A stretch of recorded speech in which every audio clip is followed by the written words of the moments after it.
ಈಗಿನ ಸರ್ಕಾರ ನಿಲ್ಲಿಸಿದೆ.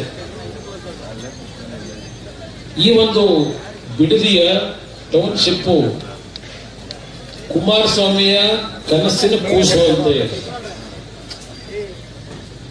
ನಾನು ಮುಖ್ಯಮಂತ್ರಿ ಆಗೋದಕ್ಕಿಂತ ಮುಂಚೆ, ಶಾಸಕನಾಗೋದಕ್ಕಿಂತ ಮುಂಚೆ ಈ ಭಾಗದಲ್ಲಿ ಹಲವಾರು ಬಾರಿ ಪ್ರವಾಸ ಮಾಡಿದ್ದೇನೆ. ನಮ್ಮ ರಾಮಯ್ಯನವರು ಇಲ್ಲ ಇವತ್ತು, ಅವರು ಒಬ್ಬ ನೇರವಾದಿ ರಾಜಕಾರಣಿ ಇದೆ, ದಿವಂಗತ ರಾಮಯ್ಯನವರು. ಒಂದೊಬ್ಬರು ಸಹ ಹಲವಾರು ಸುತ್ತಿನಲ್ಲಿ ನನ್ನ ಜೊತೆಯಲ್ಲಿ ಸ್ವಲ್ಪ ದಿವಸ ಜೊತೆಯಲ್ಲಿದ್ದಂಥವ್ರು. ಈಗ ಹಲವಾರು ಜನ ಹಿರಿಕರು ನನ್ನನ್ನ ಬೆಳೆಸ್ತಕ್ಕಂಥದ್ರಲ್ಲಿ ಏನ್ ಪಾತ್ರ ವಹಿಸಿದ್ದಾರೆ. ನಾನು 2004ರಲ್ಲಿ ಚುನಾವಣೆ ನಿಂತಾಗ ಏನೋ ಗೊತ್ತಿಲ್ಲ, ಹೋದ ಕಡೆ ಎಲ್ಲ ಮುಂದಿನ ಮುಖ್ಯಮಂತ್ರಿ ಕುಮಾರಸ್ವಾಮಿ ಅಂತಕ್ಕಂಥದ್ದನ್ನ ಕೂಗು ನಾನು ಕೇಳ್ತಾ ಇದ್ದೆ. ನಮ್ಮ ಕೂಟ್ಕಲ್ಲೋಡಿಯ ಜಾಲಮಂಗಲ, ಆ ಜಾಲಮಂಗಲದ ಲಕ್ಷ್ಮೀನಾರಾಯಣ ಸ್ವಾಮಿ ದೇವಸ್ಥಾನ ಚುನಾವಣೆ ಸಂದರ್ಭದಲ್ಲಿ ಮತ ಕೇಳಲಿಕ್ಕೆ ನಾನು ಹಳ್ಳಿ ಮೇಲೆ ಬಂದೆ. ಆ ಜಾಲಮಂಗಲದಲ್ಲೂ ಜನ ಕೂಗಿದ್ರು. ಆ ಜಾಲಮಂಗಲದ ತಂದೆ ತಾಯಿದ್ರು, ಯುವಕರು, ಮುಂದಿನ ಮುಖ್ಯಮಂತ್ರಿ ರಾಜ್ಯದಲ್ಲಿ ಅಂತೇಳಿ, ಕರ್ನಾಟಕದ ಮುಖ್ಯಮಂತ್ರಿ ಅಂತ ಹೇಳಿ. ನಾನು ಆ ದೇವಸ್ಥಾನದ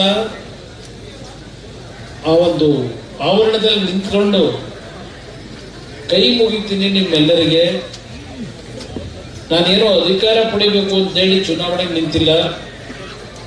ಮುಖ್ಯಮಂತ್ರಿ ಅಂತಕ್ಕಂಥ ಪದ ಬಳಕೆ ಮಾಡಬೇಡಿ. ನನಗೆ ಮುಖ್ಯಮಂತ್ರಿ ಸ್ಥಾನಕ್ಕಿಂತ ಹೆಚ್ಚಾಗಿ ಈ ತಾಲೂಕಿನ ಜನ ಯಾವತ್ತೂ ಒಂದು ಕಣ್ಣಲ್ಲಿ ನೀರಾಗ್ತೆ, ಸಂತೋಷದಿಂದ ಬದುಕನ್ನ ಪ್ರತಿ ಕುಟುಂಬ ಕಾಣುತ್ತೆ. ಅಲ್ಲಿವರೆಗೆ ನನಗೆ ಯಾವುದೇ ಅಧಿಕಾರ ಬೇಡ ಅಂತಕ್ಕಂಥ ಮಾತು 2004ರ ಚುನಾವಣೆಯಲ್ಲಿ ಜಾಲಮಂಗಲದ ಲಕ್ಷ್ಮೀನಾರಾಯಣ ದೇವಸ್ಥಾನದ ಮುಂಭಾಗದಿಂದ ಭಾಷಣ ಮಾಡಿದೆ. ಬಹುಶಃ ನನಗೆ ಶಾಪ ಆಗಿದೆ. ಯಾಕೆ ಅಂದ್ರೆ ಆ ದೇವರ ಸನ್ನಿಧಾನದಲ್ಲಿ ನಾನು ಹೇಳೋದಲ್ಲ, ನಾನು ಯಾವ ಅಧಿಕಾರ ಅಪೇಕ್ಷೆ ಪಡಲ್ಲ. ನನಗೆ ಬೇಕಾಗಿರೋದು ರಾಮನಗರ ತಾಲೂಕಿನ ಪ್ರತಿ ಕುಟುಂಬಗಳು ನೆಮ್ಮದಿಯ ಬದುಕನ್ನ ಕಾಣಬೇಕು. ಅಲ್ಲಿವರೆಗೆ ನನಗೆ ಯಾವ ಅಧಿಕಾರ ಬೇಡ ಅಂತಕ್ಕಂಥ ಮಾತಾಡಿದೆ. ಸರ್ಕಾರ ರಚನೆ ಆಯಿತು ಕಾಂಗ್ರೆಸ್ ಮತ್ತು JDS ಪಕ್ಷಗಳು. ಆದರೆ ಅಲ್ಲಿ ನಡೆದಂತ ಕೆಲವು ಘಟನೆಗಳಿಂದ ಬಿಜೆಪಿ ಮತ್ತು JDS ನ ಸರ್ಕಾರ ರಚನೆ ಮಾಡಬೇಕಾಯಿತು. ಆ ಸರ್ಕಾರ ರಚನೆ ಮಾಡಬೇಕಾದ್ರೂ ದಿವಂಗತ MP ಪ್ರಕಾಶ್ ಅವರು ಇವತ್ತು ಬದುಕಿಲ್ಲ. ಅವತ್ತೇನು ನಮ್ಮ ಶಾಸಕರುಗಳು, ಅಣ್ಣ ಇನ್ನೂ 20 ತಿಂಗಳಾಗಿಲ್ಲ ನಾವು ಚುನಾವಣೆ ಎದುರಿಸಿ, ಚುನಾವಣೆಗೆ ಮಾಡಿರ್ತಕ್ಕಂಥ ಸಾಲ ತೀರಿಸ್ಕೊಳ್ಳಕ್ಕಾಗಿಲ್ಲ ನಾವು, ಮತ್ತೆ ದೊಡ್ಡವರು ಚುನಾವಣೆಗೆ ಹೋಗ್ಬೇಕು ಅಂದ್ರೆ ಎಲ್ಲಿಂದ ಹೋಗೋದು, ಚುನಾವಣೆ ನಡೆಸೋದು ಹೇಗೆ, ಈ ಮಾತನ್ನು ನನ್ನ ಮುಂದೆ ತಂದರು. ಬಿಜೆಪಿ ಪಕ್ಷದಲ್ಲಿದ್ದಂಥವರು ಸಹ ಅಯ್ಯೋ ಈ ಚುನಾವಣೆಗೆ ಹೋದ್ರೆ ನಮ್ಗೆಲ್ಲರಿಗೂ ಸಮಸ್ಯೆ ಆಗ್ತದೆ, ತಾತ್ಕಾಲಿಕವಾಗಿ ಒಂದು ಸರ್ಕಾರ ಮಾಡಿಸಿ, ನಾವೆಲ್ಲ ಜನತಾ ಪರಿವಾರದವರು ಮುಂದೆ ನಿಮ್ ಜೊತೆಗೆ ಬಂದು ಸೇರ್ಕೊಂಡ್ಬಿಡ್ತೀವಿ ಅಂತ ಹೇಳಿದ್ರು. ನಾನು MP ಪ್ರಕಾಶ್ ಅವರಿಗೆ, ನೀವು ಮುಖ್ಯಮಂತ್ರಿ ಆಗ್ತಕ್ಕಂಥದ್ದಕ್ಕೆ ತೀರ್ಮಾನ ತಗೊಳ್ಳಿ, ನನಗೇನು ಅಧಿಕಾರಕ್ಕೆ ಬರಬೇಕು ಅಂತಕ್ಕಂಥ ಆಸೆನೂ ಇಟ್ಟಿಲ್ಲ, ನನ್ನ ಪಕ್ಷ ಬೆಳೆಸಬೇಕು, ದಯವಿಟ್ಟು ಆ ಸ್ಥಾನ ಸ್ವೀಕಾರ ಮಾಡಿ ಎಂದೆ. ಆಗ MP ಪ್ರಕಾಶ್ ಅವರು ಹೇಳಿದ್ರು, ನೋಡಿ ಈಗ MLAಗಳು ಎಲ್ಲ ನಿಮ್ಮ ಪರವಾಗಿದ್ದಾರೆ, ನಾವು ದೇವೇಗೌಡರ ಜೊತೆನಲ್ಲಿ ಇರ್ತೀವಿ, ದಯವಿಟ್ಟು ನನ್ನ ಮೇಲೆ ಒತ್ತಡ ಹಾಕಬೇಡಿ ಅಂತ ಹೇಳಿದಂಥದ್ದು. ಬಹುಶಃ ಅವರ ಭಕ್ತಿ ಇನ್ನೂ ಬದುಕಿದ್ದಾರೆ, ಅವ್ರ ಮನೆಯಲ್ಲಿ ನಡೆದಂಥ ಘಟನೆ. ನಮ್ಮ ಶಾಸಕರುಗಳ ಒತ್ತಡ, ಬಿಜೆಪಿ ನಾಯಕರ ಒತ್ತಡ, ಅಂತಿಮವಾಗಿ ನಾನಾಗ ಮುಖ್ಯಮಂತ್ರಿ ಆದೆ. ಅದಕ್ಕೆ ಕಾರಣ ಈ ತಾಲೂಕಿನ ಜನತೆ ನನ್ನ ದೇವರ ಸಮಾನ ಅಂತಕ್ಕಂಥದ್ದನ್ನು ಇವತ್ತು ನನ್ನ ಹೃದಯದಲ್ಲಿ ಇಟ್ಟುಕೊಂಡಿದ್ದೇನೆ. ಯಾಕೆ ನಾನು ಸಂಪೂರ್ಣವಾಗಿ 5 ಅವಧಿಯ ಸರ್ಕಾರಗಳನ್ನು ನಡೆಸಲಿಕ್ಕೆ ಆಗಲಿಲ್ಲ. ಆ ಲಕ್ಷ್ಮೀನಾರಾಯಣ ಸ್ವಾಮಿ ದೇವಸ್ಥಾನ ಮುಂದೆ ಹೇಳಿದ್ದಲ್ಲ, ಆ ದೇವರು ನನಗೆ ಸಂಪೂರ್ಣವಾದಂತಹ ಆಶೀರ್ವಾದ ಕೊಟ್ಟಿರಲಿಲ್ಲ. ಬಹುಶಃ ನಮ್ಮ ಸುಬ್ಬಶಾಸ್ತ್ರಿ ಅವರು, ನಮ್ಮ ಅಡ್ವೊಕೇಟ್ ಸಾಹೇಬರು ಪಾಪ ಪಕ್ಷದ ನಿಷ್ಠಾವಂತ ಕಾರ್ಯಕರ್ತರು, ಅಲ್ಲಿ ಅವತ್ತು ಅವರು ಸಹ ನನ್ನ ಜೊತೆಲಿ ಇದ್ದಂಥದ್ದನ್ನು ಸ್ಮರಿಸ್ಕೊತೀನಿ. ಬಹಳ ಜನ ಇದ್ರೆ ಅವತ್ತು ಆ ಜಾಗಮಂಗಲದಲ್ಲಿ ಇದ್ದಂಥವ್ರು. ಯಾಕಿದನ್ನು ಹೇಳ್ತಾ ಇದ್ದೇನೆ ಅಂದ್ರೆ, ನಾನು ಮುಖ್ಯಮಂತ್ರಿ ಆದಮೇಲೆ ಬೆಂಗಳೂರು ನಗರದ ಸಮಸ್ಯೆಗಳೇನಿತ್ತು, ನನಗೆ ಅಧಿಕಾರಿಗಳು ಯಾವ ರೀತಿ ಅಧಿಕಾರ ನಡೆಸಬೇಕು ಅಂತ ಹೇಳ್ಕೊಟ್ಟವರಲ್ಲ. ನಾನು ಕಲ್ತಿದ್ದು ಅಧಿಕಾರ ಇದ್ದರೆ ಮೊದಲನೇ ಬಾರಿ MLA, ಮೊದಲನೇ ಬಾರಿ ಮುಖ್ಯಮಂತ್ರಿ ಆಗಿದ್ದೀನಿ. ಆಡಳಿತ ನಡೆಸಬೇಕಲ್ಲ. ನಾನು ಗ್ರಾಮ ವಾಸ್ತವ್ಯ, ಜನತಾ ದರ್ಶನದ ಮುಖಾಂತರ ಈ ಹಳ್ಳಿಯಿಂದ ಬರ್ತಕ್ಕಂಥ ಬಡವರ ಕಷ್ಟಗಳನ್ನ ನೋಡ್ತಾ ಇದ್ದೆ. ಅಂತ ಬಡವರಿಂದ ನಾನು ಅಧಿಕಾರ ಯಾಕೆ ನಡೆಸಬೇಕು ಅಂತ ಕಲ್ತ್ಕೊಂಡವನು. ಬೆಂಗಳೂರು ನಗರದ ಅಭಿವೃದ್ಧಿಗೆ ಹಲವಾರು ರೀತಿಯ ತೀರ್ಮಾನ ತೆಗೆದುಕೊಂಡೆ. ಆದ್ರೆ ನಾನು ಪ್ರಚಾರ ತಗೊಳ್ಳಿಲ್ಲ.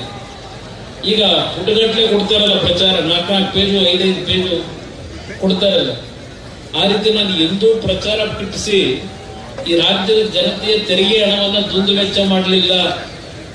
ಅದೇ ನಾನು ಮಾಡಿದಂತ ಇನ್ನೊಂದು ತಪ್ಪಿರ್ಬೋದು. ಈ ಒಂದು ಬೇರೆ ವಿಷಯಗಳೆಲ್ಲ ಚರ್ಚೆ ಮಾಡಿ ನಿಮ್ ಸಮಯ ವ್ಯರ್ಥ ಮಾಡಲ್ಲ. ಯಾಕೆಂದ್ರೆ ಒಂದೆಲ್ಲ ಬಹಳ ಸುದೀರ್ಘವಾಗಿ ಮಾತಾಡಿರೋದಷ್ಟೇ ಅಲ್ಲ, ನಾನು ಇಲ್ಲಿ ಹಲವಾರು ಜನ ನನ್ನ ಅಕ್ಕಂದ್ರೋ ತಂಗಿರೋ ಜೊತೆ ನನ್ನ ಮಕ್ಕಳು ಸಮಾನವಾಗಿರ್ತಕ್ಕಂಥ 2-3 ಜನ ಹೆಣ್ಣು ಮಕ್ಕಳು ಕಾಲೇಜಿನ ಇಂಜಿನಿಯರಿಂಗ್ ಮಾಡಿರ್ತಕ್ಕಂಥವ್ರು, ಅದ್ರ ಜೊತೆ ನಮ್ಮ ಯುವಕರೊಬ್ಬರು ಯೋಗಿ ಅದ್ಭುತವಾಗಿ ಮಾತನಾಡೋದು. ನಾನು ಇಲ್ಲಿ ಕೂತು ನಾನು ಯೋಚನೆ ಮಾಡ್ತಾ ಇದ್ದೆ, ಈ ರೀತಿಯ ಒಂದು ಚಿಂತನೆ ಇಟ್ಟಿರ್ತಕ್ಕಂಥ ನನ್ನ ಸಹೋದರಿಯರು, ನನ್ನ ಯುವಕ ಸ್ನೇಹಿತರು ಏನೋ ಹೇಳ್ತಾರ ಜನಿಸಿ ಅದನ್ನ ಈ ರಾಜ್ಯದಲ್ಲಿ ಅನುಷ್ಠಾನ ತರಕ್ಕೆ ನಿಮ್ಮಂಥವರು ಇವತ್ತು ಬಿಡುದಿನಲ್ಲಿ ನನ್ನ ತಾಯಂದಿರು 470 ದಿವಸಲು ಹಿರಿಯರಿರ್ಬೋದು, ಕಿರಿಯರಿರ್ಬೋದು, ನೀವೆಲ್ಲ ಸೇರಿ ಒಂದು ಸರ್ಕಾರ ಏನೋ ಒಂದು ಜನವಿರೋಧಿ ನೀತಿಯನ್ನು ಮಾಡ್ಲಿಕ್ಕೆ ಹೊರಟಿದ್ದಾರೆ. ರೈತರ ಒಂದು ಕುಟುಂಬಗಳಲ್ಲಿ ಆತಂಕದ ವಾತಾವರಣ ಸೃಷ್ಟಿ ಮಾಡಿದ್ದಾರೆ. ಇಲ್ಲಿಂದ ಒಂದು ಸಂದೇಶ, ಆ ರೀತಿಯ ಒಂದು ಭಾವನೆಗಳನ್ನ ನಿಮ್ಮ ಹೃದಯದಲ್ಲಿ ಇಟ್ಕೊಂಡಂಥವ್ರು, ಆ ಜ್ಞಾನ ಬೆಳೆಸ್ಕೊಂಡಿರ್ತಕ್ಕಂಥ ನಮ್ಮ ಯುವಕರು ಈ ಒಂದು ಹೋರಾಟದಿಂದ ಇಡೀ ರಾಜ್ಯಕ್ಕೆ ಒಂದು ಸಂದೇಶ ತಲುಪಿಸಿದರೆ, ಬಹುಶಃ ನಿನ್ನೆ ದಿನ ನಾನು ಮಂಡ್ಯದ ಮದ್ದೂರು ತಾಲೂಕಿನಲ್ಲಿರ್ತಕ್ಕಂಥ ನವೋದಯ ವಿದ್ಯಾಲಯಕ್ಕೆ ಹೋಗಿದ್ದೆ. ಇದು ನೀನು ಇದ್ದಲ್ಲಪ್ಪ, ನಿನ್ನೆ ಬಂದಿದ್ದಲ್ಲ ಮಕ್ಕಳು ಕರ್ಕೊಂಡು ದೇವಸ್ಥಾನಕ್ಕೆ ಹೋಗ್ತಾ ಇದ್ದೀನಿ, ನೀನು ನೋಡಿ ಬಂದೆ ಅಣ್ಣ ಅಂತ. ಅಲ್ಲಿ ಒಬ್ಬ ಯುವಕ ಅವನು 8ನೇ ತರಗತಿನೋ 9ನೇ ತರಗತಿ ವಿದ್ಯಾರ್ಥಿ ನನ್ನ ಹತ್ರ ಬಂದು ಕೇಳ್ತಾನೆ, ಅಣ್ಣ ಇಲ್ಲಿ ಈ ರಾಜ್ಯದಲ್ಲಿ ಭ್ರಷ್ಟಾಚಾರಗಳು ಇದನ್ನೆಲ್ಲ ನಡೀತಾ ಇದೆಯಲ್ಲ, ಇದನ್ನು ನಿಲ್ಲಿಸ್ಲಿಕ್ಕೆ ಆಗಲ್ವಾ ಅಂತ ಕೇಳ್ತಾನೆ. ಉತ್ತರ ಏನು ಕೊಡೋದು? ಒಬ್ಬ ಯುವಕ 8ನೇ ತರಗತಿ ಓದ್ತಕ್ಕಂಥ ಯುವಕ ನಾನು ಪ್ರಶ್ನೆ ಮಾಡ್ತೀನಿ. ಇದೆಲ್ಲ ಯಾತಕ್ಕೆ ನಾನು ಹೇಳ್ತಾ ಇದ್ದೇನೆ, ನನ್ನನ್ನ ಬೆಳೆಸಿರ್ತಕ್ಕಂಥ ಪುಣ್ಯಾತ್ಮ ತಂದೆ ತಾಯಿದ್ರು ನೀವುಗಳು, ನಾನು ಯಾವುದೇ ಕಾರಣಕ್ಕೂ ನಾನು ಒಳ್ಳೇದಾಗೋದಿಲ್ಲ ಸುಳ್ಳು ಹೇಳ್ತಾ ಇದ್ರೆ. ನಾನೀಗ 5ನೇ ಬಾರಿ ನನ್ನ ಜೀವನದಲ್ಲಿ ದೇವರಿಂದ ಜೀವದಾನ ಪಡೆದು ಬಂದಿರ್ತಾನು ಇಲ್ಲಿ ಕೂತಿದ್ದೆ ನಿಮ್ ಮುಂದೆ ಇವತ್ತು ಕೂತ್ ಮಾತಾಡೋ ಪರಿಸ್ಥಿತಿ ನಾನು ಇರಲಿಲ್ಲ. ಹಲವಾರು ನಾಡಿನ ಲಕ್ಷಾಂತರ ಜನ ಅಯ್ಯೋ ಪಾಪ ಕುಮಾರಸ್ವಾಮಿ ಹುಷಾರಿರುವಂತೆ, ಭಗವಂತ ಒಳ್ಳೇದು ಮಾಡಲಪ್ಪ, ಆರೋಗ್ಯ ಸರಿಯಾಗಲಿ, ಈ ಒಂದು ಪ್ರಾರ್ಥನೆ ಸಲ್ಲಿಸಿದ ಪ್ರತಿಫಲ ಇವತ್ತು 5ನೇ ಬಾರಿ ಜೀವದಾನ ಪಡ್ಕೊಂಡು ಇಲ್ಲಿ ಬಂದು ಮುಂದೆ ಕೂತಿದ್ದೆ. ನನ್ನ ತಾಯಂದ್ರು ಕಳೆದ 470 ದಿವಸದಿಂದ ಮನೆ ಕೆಲಸ ಮಾಡೋದು ಬಿಟ್ಟು, ಕೃಷಿ ಕೆಲಸನೂ ಮಾಡೋದು ಬಿಟ್ಟು, ಇವತ್ತು ಈ ಸರ್ಕಾರದ ಕಣ್ಣು ತರಿಸಬೇಕು ಅಂತ ಹೇಳಿ ಇಷ್ಟು ಹೋರಾಟ ಏನ್ ಮಾಡ್ಕೊಂಡ್ ಬಂದಿದ್ದೀರಿ. ನಿಮ್ ಪಾದಕ್ಕೆ ನಾನು ನಮಸ್ಕಾರ ಹೇಳ್ತೀನಿ. ನಾನು ಇವತ್ತು ನೀವು ಬೆಳೆಸ್ತಂತವ್ರು ಏನಿದ್ದೀರಿ, ಹಲವಾರು ಸತ್ಯ ಘಟನೆಗಳನ್ನ ಹೇಳಲಿಕ್ಕೆ ಸಾಧ್ಯ ಇಲ್ಲ.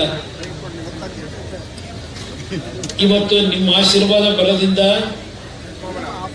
ದೇಶದಲ್ಲಿ ಮಂತ್ರಿಯಾಗೂ ಸಹ ಈಗ ಕಳೆದ 2 ವರ್ಷದಿಂದ ಇವತ್ತು ಅಧಿಕಾರದಲ್ಲಿ ಇದ್ದೇನೆ. ನರೇಂದ್ರ ಮೋದಿ ಅವರ ಸರ್ಕಾರದಲ್ಲಿ ಇವತ್ತು 2 ಇಲಾಖೆಯನ್ನ ನಿರ್ವಹಣೆ ಮಾಡ್ತಾ ಇದ್ದೇನೆ. ನಾನೇನಾದ್ರು ಬೆಂಗಳೂರಿಗೆ ಬಂದ್ರೆ ಇವತ್ತು ಸಹ ದಿನಕ್ಕೆ 100 ಜನ ಇರ್ತಾರೆ ಮನೆ ಮುಂದೆ. ಬೇರೆ ಬೇರೆ ವಿಷಯಗಳನ್ನ ಕೇಳ್ಕೊಂಡ್ ಬರೋದು ಬೇರೆ. ಇವತ್ತಿನ ಮಕ್ಕಳು ಕೆಲವರು ಮಾತಾಡೋದಲ್ಲ, ಹೆಣ್ಣು ಮಕ್ಕಳು. ನಾನು ಯಾವ ಕಂಪ್ಯೂಟರ್ ಇಂಜಿನಿಯರ್ನ ಮಗ ಅನ್ನೋದಲ್ಲ, ನಾನು ನಾರಾಯಣಪ್ಪನ ಮಗ ಅನ್ನೋದನ್ನ ಜನಗಳಿಗೆ ಗುರುತಿಸ್ಬೇಕು ಅಂತ ಹೆಣ್ಣು ಮಗಳು ಇಲ್ಲಿ ಎದೆ ತಟ್ಟಿ ಹೇಳ್ತಾ ಇದ್ದಲ್ಲ ರೈತರ ಹೆಸರನ್ನ. ಆ ರೀತಿಯ ಕಂಪ್ಯೂಟರ್ ಸೈನ್ಸು, ಮೆಕ್ಯಾನಿಕಲ್ ಸೈನ್ಸು, ಮಳೆ ಬಂದು ಹೋಗಿ ಇದ್ದ ಹೇಳ್ಬಿಡು. ಏನು ಒಂದು ದಿವಸ ನೆಂದ್ರೆ ಏನಾಗಲ್ಲ, ಬೇಕಾದ್ರೆ ನಾನು ಅಲ್ಲಿ ಬಂದು ಮಳೆ ಬಂದು ನಿಂತ್ಕೊಂಡು ಮಾತಾಡ್ತೀನಿ. ಯಾವುದೇ ರೀತಿಯಲ್ಲೂ ಒಳ್ಳೆ ಸೂಚನೆ ಇದು. ಬರಲ್ಲ. ನಿಮ್ಮ ಹೋರಾಟಕ್ಕೆ ವರ್ಣದೇವ ಆಶೀರ್ವಾದ ಮಾಡಲಿಕ್ಕೆ 4 ಹನಿ ಇವತ್ತು ಇಲ್ಲಿ ಆಕಾಶದಿಂದ ಸುರಿಸ್ತಾ ಇದ್ದಾನೆ.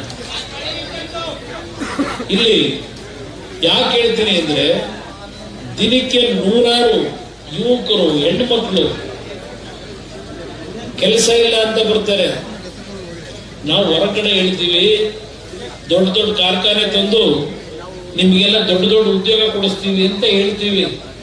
ನನಗೆ ಆದಂತ ಅನುಭವವನ್ನ ನಿಮ್ ಮುಂದೆ ಹೇಳ್ತಾ ಇದ್ದೇನೆ. ಇವತ್ತಿನ ಒಂದು ಪರಿಸ್ಥಿತಿ, ಯಾರಿಗೂ ಈಗ ಪರ್ಮನೆಂಟ್ ಕೆಲಸ ಯಾರು ಕೊಡ್ತಾ ಇಲ್ಲ. ಸರ್ಕಾರದಲ್ಲೂ ಕೊಡ್ತಾ ಇಲ್ಲ, ಕಾರ್ಖಾನೆಗಳಲ್ಲೂ ಕೊಡ್ತಾ ಇಲ್ಲ. ಔಟ್ಸೋರ್ಸಸ್ ಅಂತ ಮಾಡಿ 1 ವರ್ಷ ನಿಮ್ಮನ್ನ ದುಡಿಸ್ಕೊತಾರೆ, 2ನೇ ವರ್ಷ ನಿಮ್ಮನ್ನ ಖಾಲಿ ಮಾಡಿ ಕಳಿಸ್ತಾರೆ. ಇದಕ್ಕೆ ನಾವು ನಮ್ಮ ರೈತರ ಭೂಮಿನ ಕೊಡಬೇಕು ಅನ್ನೋದು ನನಗೂ ಸಹ ಕಣ್ಣು ತೆರೆದಿದೆ ಅನ್ನೋದನ್ನ ನಿಮ್ ಗಮನಕ್ಕೆ ಮೊದಲನೇದಾಗಿ ತರಲಿಕ್ಕೆ ಬಯಸ್ತೀನಿ. ಈ ಕೂಸು ಅಂತ ಹೇಳ್ತಾರಲ್ಲ, ಅದು ಎಲ್ಲದಕ್ಕಿಂತ ಮುಂಚೆ ಈ ರೆಡ್ ಝೋನು ಅಂತ ಹೇಳಿ ಇವತ್ತು ಅಲ್ಲಿ ಏನು ನಿಂತವರಲ್ಲ ಧರಣಿ ಮಾಡ್ಕೊಂಡು ನನಗೆ ಧಿಕ್ಕಾರಕ್ಕೆ ಹೋಗಿ ಈ ಕೆಂಪು ಪೌಟ ಹಿಡ್ಕೊಂಡವ್ರೆ. ಈ ರೆಡ್, ಯೆಲ್ಲೋ, ಅದೆಂತದೋ ಗ್ರೀನು, ಇದು ನನಗಿಂತ ಹೆಚ್ಚಾಗಿ ಅವ್ರ ನಾಯಕರಿಗೆ ಚೆನ್ನಾಗಿ ಗೊತ್ತಿಗೆ ರಾಜ್ಯದ ಮುಖ್ಯಮಂತ್ರಿಗೆ.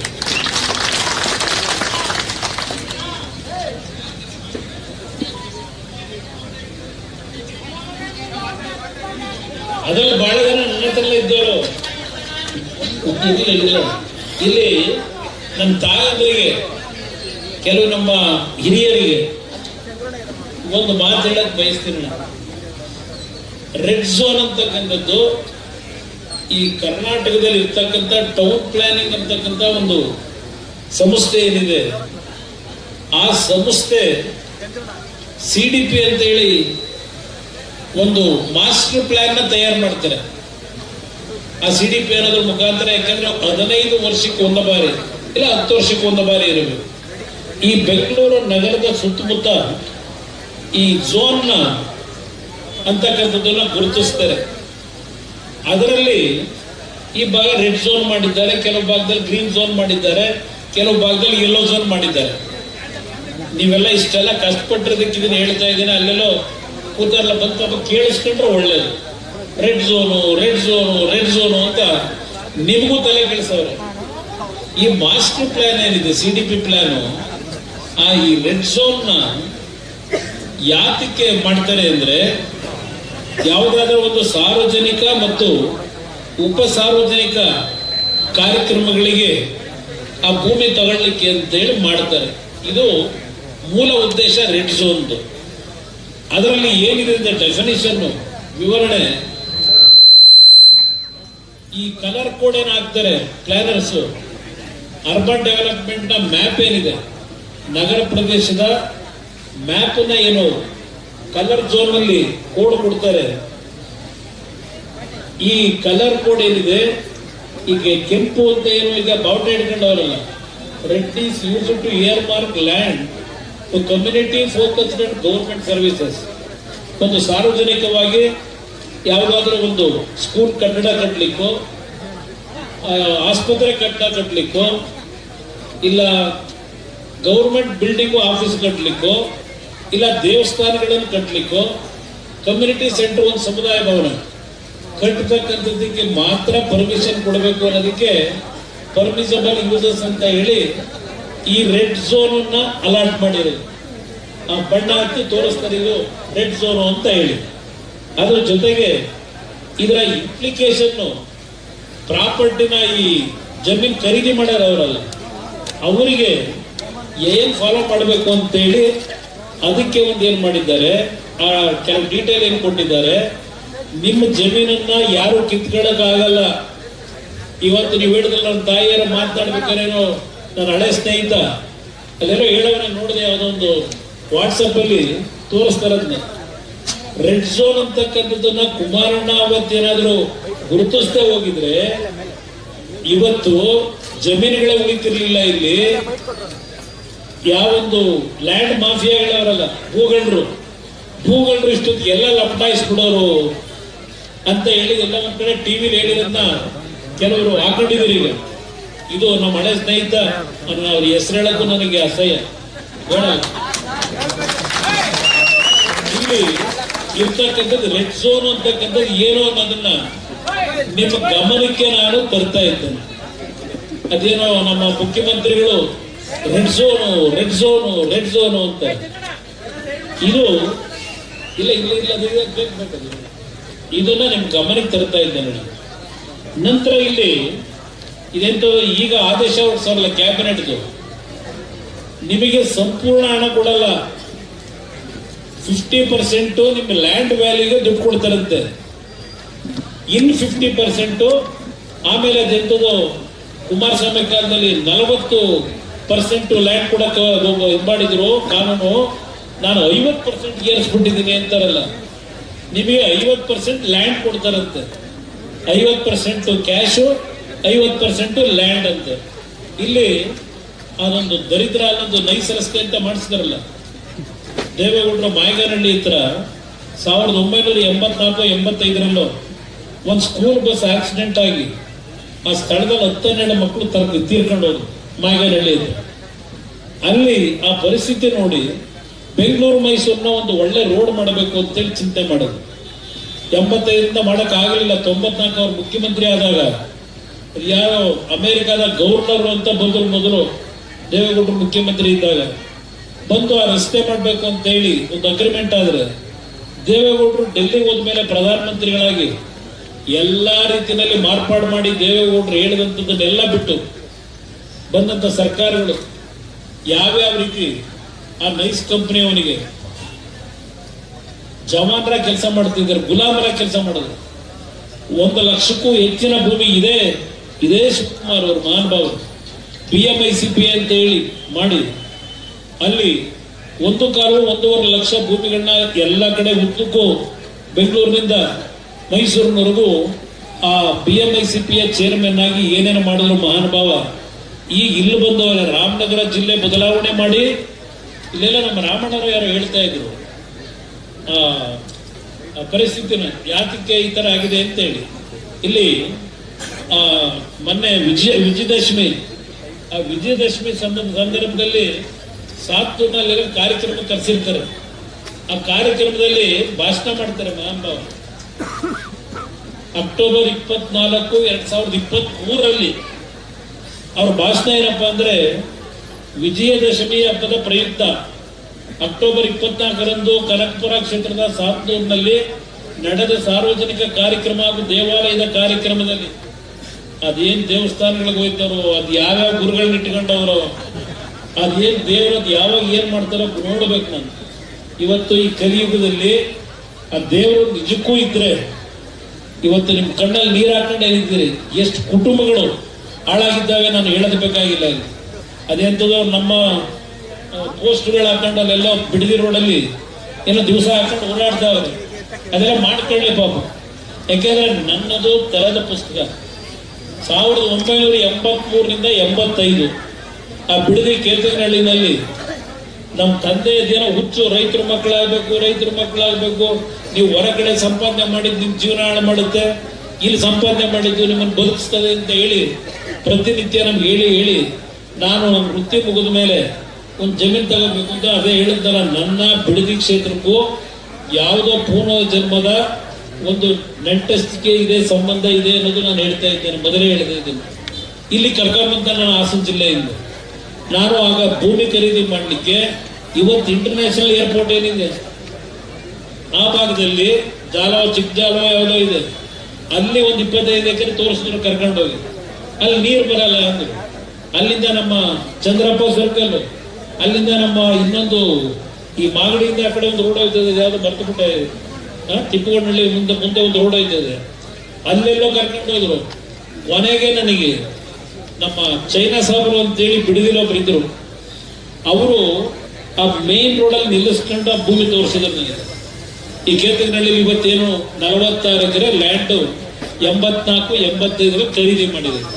ಅಲ್ಲೆಲ್ಲ ಮೈಸೂರಿನಲ್ಲಿ ಒಂದು ಚಿತ್ರದ ಹಂಚಿಕೆ ಇಟ್ಕೊಂಡಿದ್ದೆ, ಅದ್ರಲ್ಲಿ ಬರೋ ದುಡ್ಡು ಇಲ್ಲಿ ತರೋದು 10,000-15,000 ಇನ್ವೆಸ್ಟ್ಮೆಂಟ್ ಮಾಡಿ ಭೂಮಿ ಖರೀದಿ ಮಾಡ್ತಾ ಇದ್ದೆ. ಅಲ್ಲಿ ನನಗೆ ಜಾಗ ತೋರಿಸಿದಾಗ ಅಲ್ಲಿ ಭೂಮಿ ಕಾಣಲಿಲ್ಲ, ಅಲ್ಲಿ ಕಲ್ಲಮಟ್ಟಿ ಕಾಣಿಸ್ತು. ನಾನ್ ಜಮೀನ್ ಕೇಳ್ತಿರೋದು ರೈತನಾಗಿ ಬದುಕಲಿಕ್ಕೆ, ನನಗೆ ಕಲ್ಲೊಡೆಯ ಕೆಲಸಕ್ಕಲ್ಲಪ್ಪ ಅಂದೆ ಅವರಿಗೆ. ಆಮೇಲೆ ಅಲ್ಲಿ ರೈಲ್ವೆ ಗೇಟ್ ಬೇರೆ ಇರ್ಲಿಲ್ವಲ್ಲ, ಕಾರ್ ನಿಲ್ಸಿ ಅಲ್ಲಿ ನಡ್ಕೊಂಡು ಹೋದೆ. ಅದನ್ನ ನೋಡಿ ಏನೋ ಪುಣ್ಯ, ಅಲ್ಲಿ ಬರಿಯಪ್ಪ ಅಂತೇಳಿ ಹೊರ ಬಿಡ್ತಿದ್ರು. ಕೇಳಿದೆ ಅವ್ರನ್ನ, ಇಲ್ಲ ನಾವಿದ್ರಲ್ಲಿ ಏನು ಸಂಪಾದನೆ ಮಾಡೋಕ್ಕಾಗ್ತಿಲ್ಲ, ಕೊಡಕ್ಕೆ ತಯಾರಾಗವ್ರೆ ಅಂದ್ರು. ನನಗೆ ಬಹಳ ಒತ್ತಡ ನಿಮ್ಗೆ ಹೇಳ್ಬೇಕು ಅನ್ನೋದಾದ್ರೆ, ನಾನು ಅವತ್ತು ಮಾಡೋದಾಗಿದ್ರೆ ಒಂದು 150 ಎಕರೆ ಅದೇ ಲೈನಲ್ಲೇ ಮಾಡ್ಬಿಡಿವೆ. ಹಿಂಸೆ ತಗೊಳ್ಳಿ ಅಂತ ನಾನು ಹೇಳಿದೆ. ನೋಡಪ್ಪ, ನನಗೆ ಆ ರೀತಿ ಭೂಮಿಯ ದಾಹ ಇಲ್ಲ. ನಮ್ಮಪ್ಪನ ಒಂದು ಆಸೆ ಏನಿದೆ, ಅದಕ್ಕೋಸ್ಕರ ಒಂದು ಲ್ಯಾಂಡ್ ಹುಡುಕ್ತಾ ಇದ್ದೆ. ಇಲ್ಲೇನೋ ಕೊಡ್ತೀವಿ ಅಂತೀರಿ, ನನಗೆ ಇಷ್ಟಕ್ಕೆ ಇದಕ್ಕಿಂತ ಬೇಡಪ್ಪ, ಕೈ ಮುಗಿತೀನಿ ಅಂತ ಹೇಳಿ ನಾನೇ ಬೇಡ ಅಂದೆ. ಅವತ್ತು ನಾನು ಮನ್ಸು ಮಾಡಿದ್ರೆ ಅಲ್ಲೇ 150 ಎಕರೆ ಮಾಡಿವೆ, ಆ ರೋಡ್ ಮೈನ್ ರೋಡಲ್ಲಿ. ಇವತ್ತಲ್ಲೆಲ್ಲ ಬಡಾವಣೆಗಳ ರಚನೆ ಆಗಿದೆ. ನಾನು ನಿಮಗೆ ಹೇಳ್ತೀನಿ, ನಾನೇನಾದರೂ ಭೂಮಿ ತಗೊಂಡು ರಿಯಲ್ ಎಸ್ಟೇಟ್ ಬಿಸ್ನೆಸ್ ಮಾಡೋದಾಗಿದ್ರೆ ಇವತ್ತಲ್ಲಿ ತೆಂಗಿನ ಗಿಡ ಬೆಳೀತಾ ಇದ್ನ, ಅಡಿಕೆ ಗಿಡ ಬೆಳೀತಾ ಇದ್ನ. ಬಂದಿದ್ರಿ, ನೋಡಿದಿರಿ, ಹಲವಾರು ಜನ ಇಲ್ಲಿಂದಲೂ ಬಂದು ಕೂಲಿ ಕೆಲಸ ಮಾಡಿದಿರಿ. ಬಂದ ನನ್ನ ಜೊತೆ ಅನ್ಕೋ ಹೊಲದಲ್ಲಿ ಕೆಲಸ ಮಾಡಿ ಹಲವಾರು ಕುಟುಂಬದಲ್ಲಿದ್ದೀರಿ, ಹೊಸೂರಿನವರಿದ್ದಾರೆ. ಅದರಿಂದ ಇಲ್ಲಿ ಈ ಮಹಾನುಭಾವ ಹೇಳ್ತಾನಲ್ಲ, ಕನಕಪುರ ಭಾಗದ ರೈತರು ಯಾರೂ ನಿಮ್ಮ ಜಮೀನುಗಳನ್ನು ಮಾರಾಟ ಮಾಡಬೇಡಿ, ಬ್ರಾಹ್ಮಣರು ಇದನ್ನೇ ಹೇಳಿದ್ದು. ಬೆಂಗಳೂರಿನವರು ಒಂದು ದುಪ್ಪಟ್ಟು ದುಡ್ಡು ಕೊಟ್ಟು ಕೇಳಿದ್ರು, ಜಮೀನು ಕೊಡಬೇಡಿ ಅಂದ್ರೆ ಬೆಂಗಳೂರಿನವರು ಅಂತ ಹೇಳ್ತಾರಲ್ಲ, ಅವ್ರನ್ನೇ ಸೇರಿಸ್ಕೊಂಡು ಹೇಳೋರು, ಯಾರನ್ನ ಸೇರಿಸ್ಕೊಂಡು ಹೇಳೋರೆ. ಮುಂದಿನ ದಿನಗಳಲ್ಲಿ ನಿಮ್ಮ ಜಮೀನಿಗೆ ಬಹಳ ಒಳ್ಳೆಯ ಬೆಲೆ ಬರುತ್ತದೆ. ನಾವೆಲ್ಲರೂ ಬೆಂಗಳೂರು ಜಿಲ್ಲೆಯವರಾಗಲಿದ್ದೇವೆ. ನಿಮ್ಮನ್ನೆಲ್ಲ ಈಗ ರಾಮನಗರ ಜಿಲ್ಲೆಯಿಂದ ಬೆಂಗಳೂರಿಗೆ ಕರ್ಕೊಂಡು ಹೋಗೋರಿಗೆ. ಬೆಂಗಳೂರು ಜಿಲ್ಲೆ ಇವತ್ತು ಕೆಂಪೇಗೌಡರ ಜಯಂತಿನ ಆಚರಣೆ ಮಾಡ್ತಾ ಇದ್ದೇವೆ. ಆ ಪುಣ್ಯಾತ್ಮ ಕೆಂಪೇಗೌಡರು ಅದು ಯಾವ ಗಳಿಗೆನಲ್ಲಿ ಆ ನಗರಕ್ಕೆ ಫೌಂಡೇಶನ್ ಹಾಕಿ, ಆ ಬೆಂಗಳೂರು ಬೆಂದಕಾಳೂರು ಅದೇನೋ ಹೇಳ್ತಾರೆ ಹೆಸರುಗಳು, ಆ ಪುಣ್ಯಾತ್ಮ ಯಾವ ಸಂದರ್ಭದಲ್ಲಿ ಸುಮುಹೂರ್ತದಲ್ಲಿ ಪೂಜೆ ಮಾಡಿದ್ರು ಗೊತ್ತಿಲ್ಲ. ಇವತ್ತು ವಿಶ್ವಕ್ಕೆ ಸರಿಸಾಟಿಯಾಗಿ ಬೆಳೀತು. ಆದ್ರೆ ಬೆಂಗಳೂರು ನಗರದ ಪರಿಸ್ಥಿತಿ ಎಲ್ಲಿಗೆ ಬಂದಿದೆ? ಒಂದು ರಸ್ತೆ ಗುಂಡಿ ಮುಚ್ಚಕ್ಕಾಗಿಲ್ಲ. ಕಳೆದ 3-4 ವರ್ಷದಲ್ಲಿ 1200 ಕೋಟಿ ಬೆಂಗಳೂರಿನ ಗುಂಡಿ ಮುಚ್ಚಕ್ಕೆ ಅಂತ ಹೇಳಿ ಖರ್ಚು ಮಾಡಿದ್ದಾರೆ. 1200 ಕೋಟಿ ಗುಂಡಿ ಮುಚ್ಚೋದು ಬೇಕಾಗಿರ್ಲಿಲ್ಲ. ಎಲ್ಲ ರಸ್ತೆ ಡಾಂಬರೀಕರಣ ಹಾಕೊಂಡ್ ಬಂದಿದ್ರೆ ಒಳ್ಳೆ ರಸ್ತೆ ಆಗಿರೋದು. ಗುಂಡಿ ಮುಚ್ಚೋದು ಬೇಕಾಗಿರ್ಲಿಲ್ಲ. ಗುಂಡಿ ಮುಚ್ತೀವಿ ಅಂತ ಹೇಳಿ 1200 ಕೋಟಿ ಇವತ್ತು ಈ ರಾಜ್ಯದ ಜನತೆ ತೆರಿಗೆ ಹಣ ಲೂಟಿಯಾಗಿದೆ. ಇಲ್ಲಿ ಹೇಳ್ತಾರೆ, ಈ ಹೇಳಿಕೆಯ ಮೂಲಕ ಅವರು ರಾಮನಗರ ಜಿಲ್ಲೆಯನ್ನು ಬೆಂಗಳೂರು ದಕ್ಷಿಣ ಜಿಲ್ಲೆಯನ್ನಾಗಿ ಮರುನಾಮಕರಣ ಮಾಡುವ ಸುಳಿವನ್ನು ನೀಡಿದ್ದಾರೋ ಜನ ಮಾಡ್ಕೊಂಡು ಇನ್ನ ಹೆಚ್ಚಿಗೆ ಹೇಳಲ್ಲ, ಸಮಯ ವ್ಯರ್ಥ ಮಾಡಲ್ಲ. ಇದು ಯಾವ ರೀತಿ ಹೊರಟಿದ್ದಾರೆ ಅನ್ನೋದು. ಇಲ್ಲಿ 50 ಎಕರೆ ಲ್ಯಾಂಡ್ 50% ನಿಮಗೆ ಡೆವಲಪ್ ಮಾಡಿದ ಲ್ಯಾಂಡ್ ಅಂದ್ರಲ್ಲ, ಇಲ್ಲೇನಾಗಿದೆ, ಈ ನೈಸ್ ರಸ್ತೆ ಅನ್ನಲ್ಲ, ನೈಸ್ ರಸ್ತೆನಲ್ಲಿ ಸುಮಾರು 4,000 ಕುಟುಂಬಗಳಿಗೆ ಆ ಭೂಮಿಯನ್ನು ಕಳ್ಕೊಂಡಿದ್ರು. ಮುಂದೆ ಬಂದಂತ ಸರ್ಕಾರಗಳು ಅದನ್ನು ದೇವೇಗೌಡರು ಕೂಸು ಅಂತಾರೆ. ಇವತ್ತು ಆ ನೈಸ್ ರಸ್ತೆ ಹೆಸರಿನಲ್ಲಿ ಲೂಟಿ ಏನಾಗ್ತಿದೆ. ಈಗ ರಸ್ತೆ ಅಲ್ಲೇ ತಿರುಗ್ತಾ ಇದೆ, ಬೆಂಗಳೂರು ಸುತ್ತ, ಮೈಸೂರಿಗೂ ಹೋಗಲೇ ಇಲ್ಲ ಅದು ರಸ್ತೆ. ಇವತ್ತು ಆ ರಸ್ತೆಯ ಅಕ್ಕಪಕ್ಕದಲ್ಲಿ ಎಷ್ಟು 1,000 ಕೋಟಿ ಬೆಲೆ ಬಾಳ್ತಕ್ಕಂಥ ಭೂಮಿ ಯಾರು ಲಪಟಾಯಿಸಿದ್ದಾರೆ? ಶಿವಕುಮಾರ್ ಅವರೇ, ಇಲ್ಲೆಲ್ಲ ನನ್ಗೆಲ್ಲ ನನ್ನ ಮಗೊಂದು 5 ಎಕರೆ ಭೂಮಿ ಬಗ್ಗೆ ಬೋರ್ಡ್ ಹಾಕೊಂಡು ಹೊರಟಿದಿರಲ್ಲ ರಸ್ತೆಯಲ್ಲಿ. ಯಾವ್ಯಾವ ಕುಟುಂಬ ಬೀದಿ ಪಾಲ್ ಮಾಡಿ, ಯಾರ್ಯಾರನ್ನ ಕಿಡ್ನಾಪ್ ಮಾಡಿ ಇಲ್ಲಿ ಜಮೀನ್ ತಗೊಂಡಿದಿರಲ್ಲ, ಸ್ಕೂಲ್ಗಳು ಕಟ್ಟಿದಿರಲ್ಲ, ಯಾವ ರೀತಿ ಕಟ್ಟಿದಿರಿ? ಇವತ್ತು ಇಲ್ಲಿ ನನ್ನ ಜನಗಳನ್ನ, ನನಗೆ ಜನ್ಮ ಕೊಟ್ಟಿರೋ ಜನ ರಾಜಕೀಯದಲ್ಲಿ ನೀವು ನಿಮ್ಮನ್ನ ಎತ್ತಂಗಡಿ ಮಾಡ್ತಕ್ಕಂಥದ್ದಕ್ಕೆ ನಾನು ಒಪ್ಪಿಗೆ ಕೊಡ್ತೀನ? ನನ್ನ ಮುಂದೆ ಬಂದ್ರಿ, ಒಂದು 50 ಜನ ನನ್ನ ತೋಟಕ್ಕೆ ಬಂದ್ರಿ, ಇವತ್ತು ಈ ರೀತಿ ಆಗಿದೆ, ನಿಮ್ಗೆ ಬೆಂಬಲ ಬೇಕು, ನಿಮ್ಗೆ ದೊರಿಬೇಕು ನಮಗೆ ಅಂದ್ರೆ ನಿಮ್ ಪರವಾಗಿ ನಾನು ನಿಂತಿದ್ದೇನೆ. ಇಲ್ಲಿ ಯಾವುದೇ ರಾಜಕೀಯದ ದ್ವೇಷಕ್ಕಲ್ಲ. ನೀವು ಬಂದಾಗ ಶಿವಕುಮಾರ್ ಮುಖ್ಯಮಂತ್ರಿ ಆಗಿರ್ಲಿಲ್ಲ, ಸಿದ್ದರಾಮಯ್ಯ ಮುಖ್ಯಮಂತ್ರಿ ಇದ್ರು. ಇಲ್ಲಿ 4,000 ಜನಕ್ಕೆ 25 ವರ್ಷ ಆಗಿದೆ. ಇನ್ನೂ ಆ 40% 50% ಭೂಮಿ ಕೊಡ್ಬೇಕಲ್ಲ. ಇವತ್ತವರು ಕೊಟ್ಟಿಲ್ಲ. ಮುಖ್ಯಮಂತ್ರಿ ಸಿದ್ದರಾಮಯ್ಯ ಪತ್ರ ಕೊಟ್ಟವ್ರೆ, ನಮಗೆ 30 ವರ್ಷ ಆಯ್ತು, ಇನ್ನು 30-40 60-40 ಸೈಟ್ ಕೊಡ್ತೀವಿ ಅಂದ್ರು. ನಾವು ಭೂಮಿ ಕಳ್ಕೊಂಡಿದ್ದೇವೆ, ನಮ್ಗಿನ್ನು ಭೂಮಿ ಬಂದಿಲ್ಲ ಅಂತ ಹೇಳಿ ಸೈಟು 4,000 ಅರ್ಜಿ ಆ ನೈಸ್ ರಸ್ತೆ ಏನಿದೆ ಅಲ್ಲಿ ಕೊಡಬೇಕಾದ ಇನ್ನೂ ಕೊಟ್ಟಿಲ್ಲ. 30 ವರ್ಷ ಆಯ್ತು. ಇನ್ನು ಶಿವಕುಮಾರ್ ನಿಮಗೆ ಇಲ್ಲಿ 50% ಗ್ಯಾಸು 50% ಭೂಮಿ ಕೊಡ್ತೀನಿ ಅಂತ ಹೇಳ್ತಾವ್ರಲ್ಲ, ಅವ್ರು ಇರ್ತಾರೋ ನಾವಿರ್ತೀವೋ ಇಲ್ಲ ನೀವಿರ್ತೀರೋ ಗೊತ್ತಿಲ್ಲ.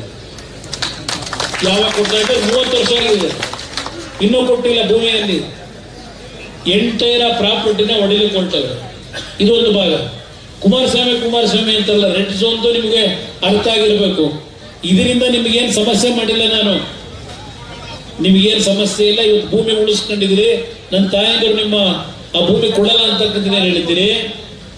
ನಾನು ಈ ಒಂದು ವಿಷಯದಲ್ಲಿ ಹಾಗೇನು ಚರ್ಚೆ ನಡೀತಾ ಇತ್ತು, ನಿಮ್ ಗಮನಕ್ಕೆ ತರ್ತೀನಿ ಅಣ್ಣ. ನನ್ನ ತಾಯಂದ್ರಿಗೆ ವಿಧಾನಸಭೆಯಲ್ಲಿ 2 ದಿನ ನಡೀತು ಚರ್ಚೆ. ಅದು ಬರೀ ನಮ್ಮ ಬಿಡದಿ ಭಾಗದ್ದಲ್ಲ, ಇಡೀ ಬೆಂಗಳೂರು ಸುತ್ತಮುತ್ತ 5 ಟೌನ್ಶಿಪ್ನ ವಿಷಯದಲ್ಲಿ ಬಹಳ ದೊಡ್ಡ ಚರ್ಚೆ ಆಯ್ತು. 2 ಗಂಟೆ ಕಾಲ, ಅಲ್ಲ 2 ದಿನಗಳ ಕಾಲ. ಸಿದ್ದರಾಮಯ್ಯನವರು ಭಾಷಣ ಮಾಡಿದ್ರು, ಮಲ್ಲಿಕಾರ್ಜುನ ಖರ್ಗೆ ಭಾಷಣ, ಧರ್ಮಸಿಂಗ್ ಅವರು ಭಾಷಣ, ಇದೇ ಶಿವಕುಮಾರ್ ಅವರು ಭಾಷಣ, ಹೀಗೆ ಹಲವಾರು ಜನ 2 ದಿನ ಭಾಷಣ ಮಾಡ್ತಾರೆ ವಿಧಾನಸಭೆ ಕಲಾಪದಲ್ಲಿ. ಇದು ವಿಧಾನಸಭೆ ಕಲಾಪದ ಬುಕ್. ಇದು ನಾನು ಅವತ್ತು ಮುಖ್ಯಮಂತ್ರಿ ಇದ್ದಾಗ ಅವ್ರು ಏನೇನು ಚರ್ಚೆ ಮಾಡೋರು ಇದೆಲ್ಲ ಇಲ್ಲಿ.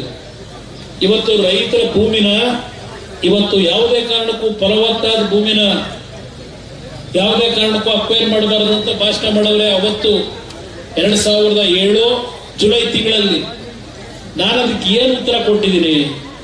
BMRDA ಇಂದ ರಾಮನಗರ ತಾಲೂಕು ಬಿಡದಿಯಲ್ಲಿ ಏನು ಪ್ರಾಜೆಕ್ಟ್ ಬರಬೇಕೆಂದು ಹೇಳಿ ನಮ್ಮ ಅಧಿಕಾರಿಗಳು ಚಿಂತನೆಯನ್ನು ನಡೆಸಿದ್ದಾರೆ. ಇದರಲ್ಲಿ ರೈತರನ್ನು ಒಕ್ಕಲೆಬ್ಬಿಸಬೇಕೆಂದು ಅಲ್ಲ, ರೈತರು ಬಹಳ ಆಕ್ರೋಶದಲ್ಲಿ ಮಾತನಾಡುತ್ತಿದ್ದಾರೆಂದು ಹೇಳುತ್ತಿದ್ದೀರಿ. ನನಗೆ ಓಟು ಕೊಟ್ಟಿರುವಂತ ಪುಣ್ಯಾತ್ಮರು ಅವರು ಬಿಡದಿ ವಿಷಯದಲ್ಲಿ ನಾನು ಅವತ್ತು ವಿಧಾನಸಭೆಯಲ್ಲಿ ಹೇಳಿರ್ತಕ್ಕಂಥದ್ದು, ನನಗೆ ಓಟ್ ಕೊಟ್ಟಿರ್ತಕ್ಕಂಥ ಪುಣ್ಯಾತ್ಮ ಜನರು, ಅವರನ್ನ ನಾನು ಒಕ್ಕಲೆಬ್ಬಿಸಿ ಅವರ ಮನಸ್ಸಿಗೆ ನೋವು ಕೊಟ್ಟು ಅಲ್ಲಿ ಟೌನ್ಶಿಪ್ ಮಾಡತಕ್ಕಂಥ ಅವಶ್ಯಕತೆ ನನಗಿಲ್ಲ.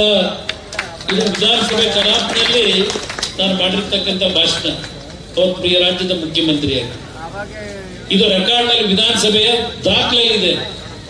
ಅಲ್ಲಿಗೆ ನಿಲ್ಲಿಸ್ತಾ ಇದು ಅಕ್ಟೋಬರ್ ತಿಂಗಳಲ್ಲಿ ನಾನು ಮಾಡಿರ್ತಕ್ಕಂಥ ಭಾಷಣ. ಅದಾದ 2 ತಿಂಗಳು ನನ್ನ ಸರ್ಕಾರ ಹೋಯಿತು.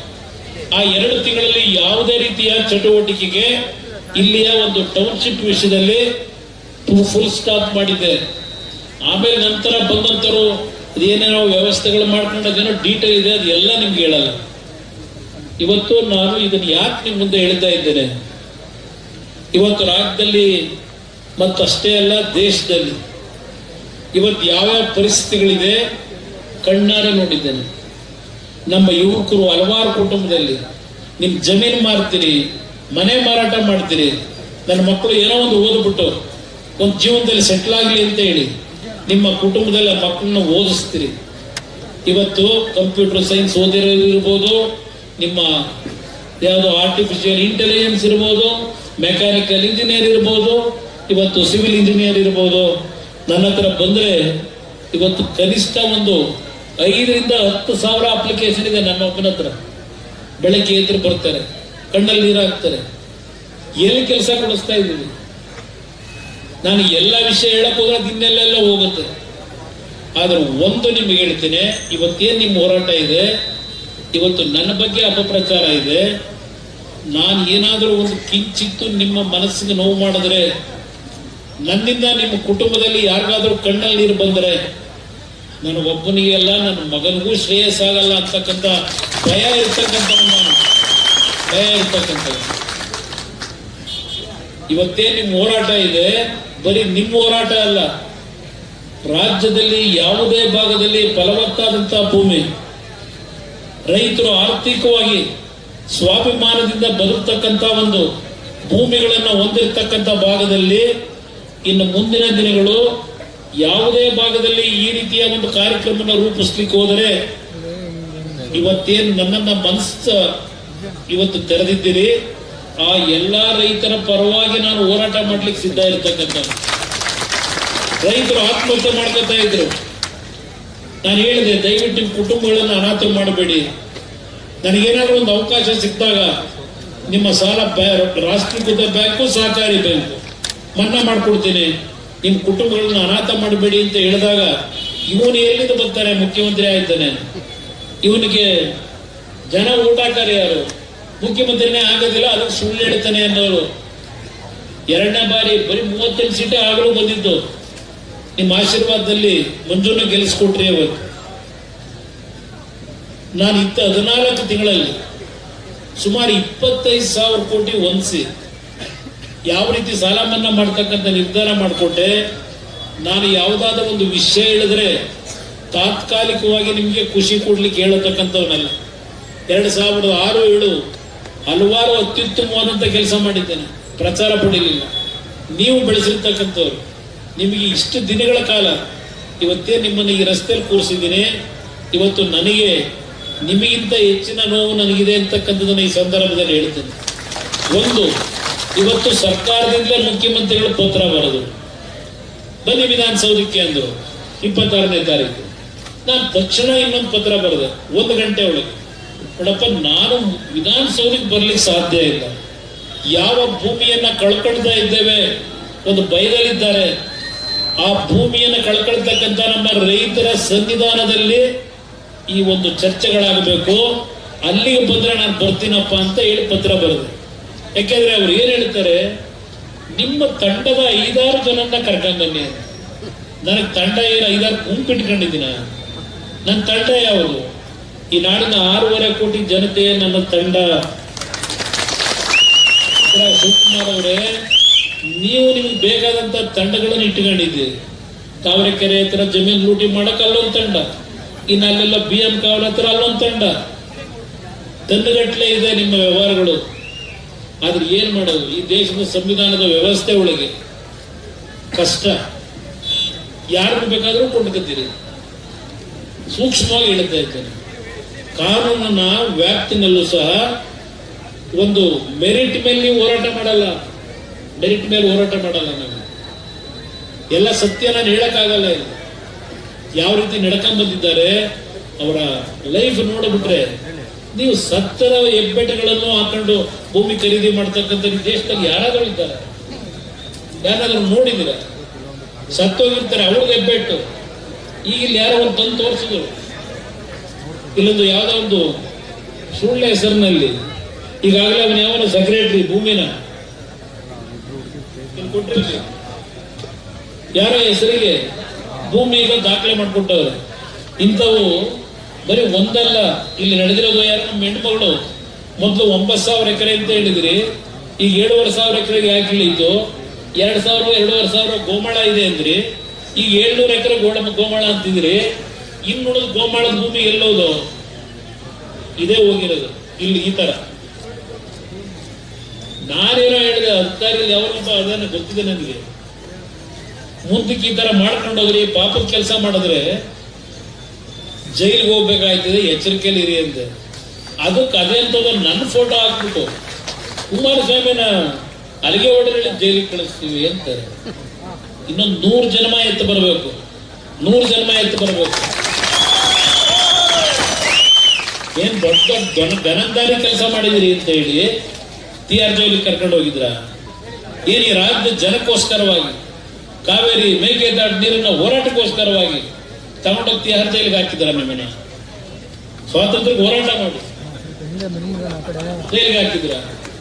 ನನಗೆ ಕನಕಪುರದವರು ಕೆಲವರಿಗೆ ಅವರು ಇಲ್ಲಿ ನನಗೆ ಹೇಳೋರು, ಇದೇನು ನಮ್ಮ ಕೆಂಪೇಗೌಡರು ವಂಶ ಅಂತಾರೆ, ಅದೇನೋ ಬಳಗಟ್ಲೆ ಅಳಿಯರಂತೆ ಇಬ್ಬರಿಗೆ. ಪಾಪ ಈಗ ಹೆಂಗವ್ರೆ, ನನ್ನ ಮಗನದಲ್ಲೆಲ್ಲೋ ಹಾಕೊಂಡಿದ್ರಲ್ಲಪ್ಪ, ಅವನಿಲ್ಲ, ಅವರು ಇಲ್ಲ 5 ಎಕರೆ ಮಾಡ್ಕೊಂಡು. ನಮ್ಗೆ ಯಾಕೆ ಅಂದ್ರೆ ಯಾರೋ ಒಬ್ಬ ಟಿವಿ ನೆನ್ನೆ ಬಂದಿದ್ದ ನೋಡಿದೆ, ನಮ್ಮ ಸಿದ್ದರಾಜು ಅಂತ ಅವ್ರು ಎಲ್ಲಿದ್ದ, ಭೂಮಿ ಯಾಕೆ ಹೊಡೆದಿದ್ದ, ಮತ್ತೆ ಅದಕ್ಕೆ ನನಗೇನು ಟೋಪಿ ಆಗ್ತ? ನಾವ್ ಶಿವಕುಮಾರ್ ಆ ಸ್ಥಾನದಲ್ಲಿ ಇದ್ದಿದ್ರೆ ಕೈ ಕಾಲು ಮುರಿಸಿ ಬರ್ಸ್ಕೊಳ್ಳೋದು. ನಾನ್ ಮಾಡಿದ್ದೇನು?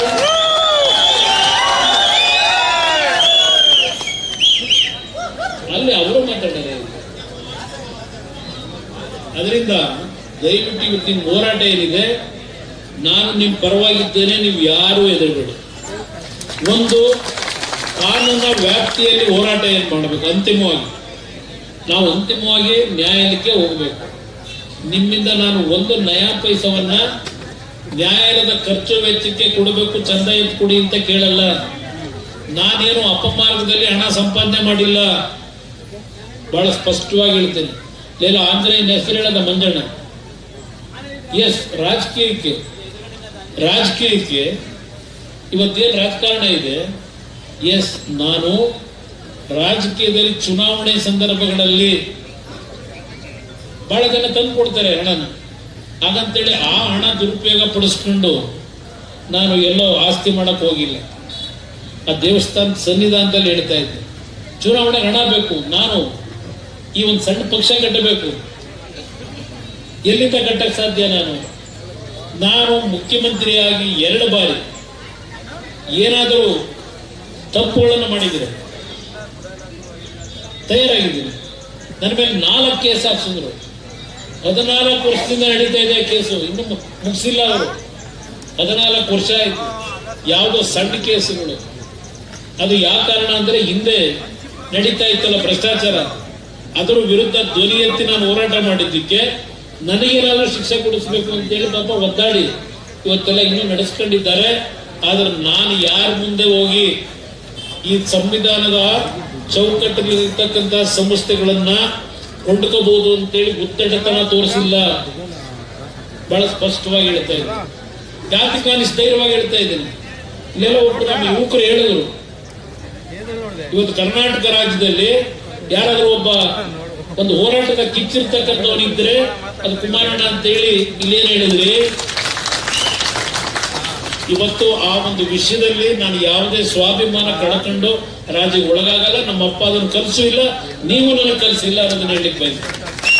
ಇಲ್ಲಿಯವರೆಗೆ ನಾನು ರಾಮನಗರ ಜಿಲ್ಲೆ ನನಗೇನು ಪ್ರೀತಿಯಿಂದ ಕಂಡಿದ್ದೀರಿ, ಕುಟುಂಬದ ಮಗನೋ ಅಣ್ಣನೋ ಬಂದಿದ್ದಾನೆ ಅಂತ ಹೇಳಿ 2 ಕೈ ತುತ್ತನ ಅನ್ನ ಕೊಟ್ಟಿದ್ದೀರಿ. ನಿಮ್ಗೆಂದು ನಾನು ದ್ರೋಹ ಮಾಡಿ ನಿಮ್ಮ ಹೆಸರು ಕೆಡಿಸ್ತಕ್ಕಂಥ ಕೆಲಸ ಕರ್ನಾಟಕದಿಂದ ದೆಹಲಿಯವರೆಗೆ ಈ ಕ್ಷಣದವರೆಗೂ ನಾನು ಮಾಡಿಲ್ಲ. ನನ್ನ ಮೇಲೆ ವಿಶ್ವಾಸ ಇಟ್ಟಿದ್ದೀರಿ. ಆ ವಿಶ್ವಾಸ ನಾನು ಈ ಭೂಮಿಗೆ ಹೋಗೋವರೆಗೆ ಆ ವಿಶ್ವಾಸವನ್ನು ಕಳ್ಕೊಳ್ಳಕ್ ತಯಾರಿಲ್ಲ. ನನಗೆ ಬೇಕಾಗಿರೋದು ಈ ಭೂಮಿಗೆ ಹೋಗಬೇಕಾದ್ರೆ ಈ ನಾಡಿನ 6.5-7 ಕೋಟಿ ಜನತೆಯ ಹೃದಯದಲ್ಲಿ ಇಲ್ಲಪ್ಪ ಇಂಥವನೊಬ್ಬ ಇದ್ದ, ನಮ್ಮ ಕಷ್ಟಗಳಿಗೆ ಸ್ಪಂದಿಸ್ತಾ ಇದ್ದ ಅಂತಕ್ಕಂಥದ್ದು. ನಿಮ್ಮ ಹೃದಯದಲ್ಲಿ ಆ ಸ್ಥಾನ ನನಗೆ ಸಿಕ್ಕಿದ್ರೆ ಅದಕ್ಕಿಂತ ಇನ್ನೊಂದು ಆಸ್ತಿ ನನಗಿಲ್ಲ ಅನ್ನೋದನ್ನ ನಾನು ಇಟ್ಕೊಂಡಿದ್ದೇನೆ. ಬಹಳ ಜನ ಬರ್ತೀರಿ ಬೆಳಗ್ಗೆ ಮನೆ ಹತ್ತಿ. ಇವತ್ತು ಬೆಳಗ್ಗೆ ಒಬ್ಬ ಅಂಗವಿಕಲ ಬರ್ತಾನೆ, ಅವನ ಮನೆ ಬಿದ್ದೋಗಿದೆ, ಇವತ್ತವ್ರು ದುಡ್ಡು ಕೊಟ್ಟಿಲ್ಲ, 5 ರೂಪಾಯಿ ಅಂತೇಳಿ ಶಿವಮೊಗ್ಗದಿಂದ ಬರ್ತಾನೆ. 2 ವಯಸ್ಸಾಗಿರ್ತಕ್ಕಂಥ ತಂದೆ ತಾಯಿದ್ರು, ಒಬ್ಬ ತಾಯಿಗೆ ಕ್ಯಾನ್ಸರು, ಗಂಡನಿಗೆ ಹೃದಯದ ಕಾಯಿಲೆ, ಸುಮಾರು 75-80 ವರ್ಷ ಆಗಿದೆ. ನೋಡಿದ್ರೆ ಚಕ್ಳಕ್ಕೆ ಅವ್ರ ದೇಹದಲ್ಲಿ ಮಾಂಸ ಇಲ್ಲ, ಏನಾದ್ರೂ ಉಳಿಸಪ್ಪ ಅಂತ ಬರ್ತಾರೆ. ಕೇಳ್ತೀನಿ, ಶಿವಕುಮಾರ್ ಅವರೇ, ಅದೆಂಥದ್ದು ಲಕ್ಷ್ಮಿ ಯೋಜನೆ ಕೊಟ್ಟು ಗೃಹಲಕ್ಷ್ಮಿ ಅಲ್ಲಿಂದ ಇನ್ನೆಂಥದ್ದು 5 ಗ್ಯಾರಂಟಿ ಕೊಟ್ಟಿದ್ದೀರಲ್ಲ, ಬದುಕಿಸಿದ್ದೀರ ಜನಗಳನ್ನ? ದಯವಿಟ್ಟು ನಿಮ್ಮಲ್ಲಿ ಇರ್ತಕ್ಕಂಥ ಇಲಾಖೆ ಇದೆಯಲ್ಲ, ಯಾರಾದ್ರೂ ಕಳಿಸಿ ನನ್ನ ಮನೆ ಹತ್ರ. ನನ್ನ ಮನೆ ಹತ್ರ ಬೆಳಗ್ಗೆ ಇದ್ರೆ ಯಾವ ರೀತಿಯ ಜನ ನನ್ನ ಮನೆ ಹತ್ರ ಬರ್ತಾರೆ ನೋಡಿ. ರಾಜ್ಯದ ಜನತೆಯ ಪರಿಸ್ಥಿತಿ ಏನಿದೆ ಬಡವರದು. ನನ್ನ ಮನೆ ಹತ್ರ 2 ಗಂಟೆ ನಿಂತ್ಕೊಂಡ್ರೆ ಗೊತ್ತಾಗುತ್ತೆ ನಿಮಗೆ. ನಿನ್ನೆ ರಾತ್ರಿ ನಾನು ಮಂಡ್ಯ ಜಿಲ್ಲೆ ಪ್ರವಾಸ ಮುಗಿಸಿ 9 ಗಂಟೆ 8-8:30 ಹೋದ್ರೆ ಅಲ್ಲೆಲ್ಲ ಬೆಳಗಾವಿಯ ಸವದತ್ತಿಯಿಂದ ಒಂದು ಹೆಣ್ಣು ಮಗಳು, ಗಂಡ ಬಿಟ್ಟು ಹೋಗಿದ್ದಾನೆ, 2 ಮಕ್ಕಳಿದ್ದಾವೆ. ಬಂದು ಮನೆ ಹತ್ರ ನಿಂತಿದ್ದಾರಪ್ಪ ರಾತ್ರಿ ಇವನ್ನೆಲ್ಲ ಬಂದಿದ್ದೆ ಯಾವ್ದು ಕೆಲಸ ಅಂತ ಹೇಳಿ ಮಾರುತ್ತು. ರಾತ್ರಿ 8:30 ಮನೆ ಮುಂದೆ ಗತಿ ಇಲ್ಲ ಅಂತೇಳಿ, ಮನೆ ಇಲ್ಲ, ಸೈಟ್ ಇಲ್ಲ. ಅಯ್ಯೋ ಅದು ಏನು ತುಮಕೂರು ಹೋದ್ರು ಅದೇನೋ ಪತ್ರ, ಲಕ್ಷಾಂತರ ಕುಟುಂಬಕ್ಕೆ ಪತ್ರ. ಎಲ್ಲಪ್ಪ ನಿಮ್ಮ ಪತ್ರ ಎಂತದ ಇಲ್ಲ. ನಮ್ಮ ಏನೋ ಮರದ ಹೇಳ್ತಾ ಇದ್ರಲ್ಲ, ಮರಗಳು ಈಗ ಕೆಂಪೇಗೌಡರ ಹೆಸರಿನಲ್ಲಿ 15 ಲಕ್ಷ, 10 ಕೋಟಿನೋ 20 ಕೋಟಿನೋ, ಅದರಲ್ಲಿ ಯಾರ ಜೋಬಿಗೆ ಎಷ್ಟೆಷ್ಟು ಹೋಯ್ತಿದೆ ಗೊತ್ತಿಲ್ಲ. ಇನ್ನೊಂದು ವರ್ಷ ಹೋಗಿ 15 ಲಕ್ಷ ಮರ ಹುಡುಕಿದ್ರೆ ಬ್ಯಾಟ್ರಿ ಹಾಕ್ಬೇಕು ನೀವಲ್ಲಿ ಮರ ಹುಡುಕಲಿ.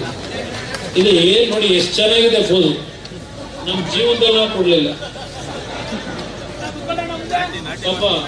15 ಲಕ್ಷ ಪರಿಸರ ಐತಿಹಾಸಿಕ ದಾಖಲೆಯ ಭಾಗವಾಗಿ ಭಗವಂತ ಅವಕಾಶ ಕೊಟ್ಟವನೇ ಶಿವಕುಮಾರ್. ನಿಮ್ಮ ಹಳೆ ಹಿಂದಿನ ಚರಿತ್ರೆಯನ್ನ ಮರೆತು ಬಿಡಿ, ಹೊಸ ಮನುಷ್ಯರಾಗಿ ಯಾವುದು ಶಾಶ್ವತ ಅಲ್ಲ. ಹೋಗ್ಬೇಕಾದ್ರೆ ಆರು ಮೊರಡಿನೇ. ನಿಮ್ಮಿಂದ ನೀವೇನ್ ಮಾಡಿದಿರಿ ಅಪಮಾರ್ಗದಲ್ಲಿ ಯಾವುದೂ ನಿಮ್ ಜೊತೆಲಿ ಬರೋದು ನೀವೇನಾದ್ರೂ 4 ಜನ ಒಳ್ಳೆ ಕೆಲಸ ಮಾಡಿದ್ರೆ ಆ ಜನ ಬಂದ್ ಕಣ್ಣಲ್ಲಿ ನೀರು ಹಾಕ್ತಾರಲ್ಲ, ಅಯ್ಯೋ ಪಾಪ ಹೋದ್ನಲ್ಲ ಅಂತ. ಅದು ನಿಮ್ಮ ಆಸ್ತಿ. ನಿಮ್ ಬಿಲ್ಡಿಂಗ್ ಅಲ್ಲೆಲ್ಲೋ ನಾವು ಬಂಗಾರಪ್ಪ ನಗರದಲ್ಲಿ ಬಹುಶಃ ಇಲ್ಲಿ ಯಾರಾದ್ರೂ ಹೋಗಿರ್ಬೇಕಲ್ಲಿ, ಏನು ಕಟ್ಟವ್ರೆ ವಿಧಾನಸೌಧಕ್ಕಿಂತ ಪ್ಯಾರಲ್ ಆಗಿ. ಇದು ಶಿಕ್ಷಣ ಶಾಲೆ, ಇಂಥ ನ್ಯಾಷನಲ್ ಪಬ್ಲಿಕ್ ಶಾಲೆ ಅಂತ ಮನೆ ನೋಡಿದ್ರೆ 20 ಮನೆ ಪಾಪ. ಅಲ್ಲಿ ಇಲ್ಲೆಲ್ಲ ನಮ್ಮ ಹಳ್ಳಿಯಿಂದ ಹೋಗಿ ಕೂಲಿ ಕೆಲಸ ಮಾಡ್ತಾರೆ ರಾಜರಾಜೇಶ್ವರಿ ನಗರದಲ್ಲಿ.